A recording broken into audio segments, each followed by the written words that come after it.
বিমান বাংলাদেশ এয়ারলাইন্সের ঢাকা কাঠমান্ডু ফ্লাইটে বোমা রয়েছে বলে অচেনা নম্বর থেকে ফোন কলে জানানো হয়। বোমা থাকার আশঙ্কায় BG373 ফ্লাইটটিতে ৩ ঘণ্টা চলে নিবিড় তল্লাশি।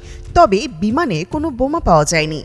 এই ঘটনায় এখন পর্যন্ত ৩ জনকে গ্রেপ্তার করা হয়েছে। র্যাব জানায় এই ঘটনার সঙ্গে পারিবারিক বিষয় জড়িত। ছেলে যেন পরকীয়া প্রেমিকাকে নিয়ে কাঠমান্ডুতে না যেতে পারেন, এই জন্য মা ফোন দিয়ে জানান বিমানে বোমা আছে। শনিবার কারওয়ান বাজারে আয়োজিত সংবাদ সম্মেলনে এইসব তথ্য জানান র্যাবের মহাপরিচালক ডিজি অতিরিক্ত IGP AKM শহীদুর রহমান। তিনি বলেন, সম্প্রতি বোমা আছে এমন এক ফোন কলের মাধ্যমে ঢাকা থেকে কাঠমান্ডুগামী বিমান বাংলাদেশ এয়ারলাইন্সের একটি ফ্লাইট জরুরি অবতরণ করতে বাধ্য হয়। পরে বিমানটি তল্লাশি করে বোমা পাওয়া যায়নি। এই ঘটনায় আমরা ৩ জনকে এখন পর্যন্ত গ্রেপ্তার করেছি। র্যাব ডিজি জানান, প্রাথমিকভাবে জানতে পেরেছি এক ব্যক্তি তার পরকীয়া প্রেমিকাকে নিয়ে ওই ফ্লাইটে করে কাঠমান্ডু যাচ্ছিলেন।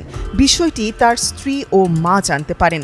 পরে ওই ব্যক্তির এক বন্ধুর থেকে তথ্য নিয়ে ওই মা এয়ার ট্রাফিক কন্ট্রোলে ফোন করে বিমানে বোমা আছে এমন ভুয়া সংবাদ দেন, যাতে করে ছেলেকে তার পরকীয়া প্রেমিকাকে নিয়ে কাঠমান্ডু যাওয়া থেকে আটকাতে পারেন।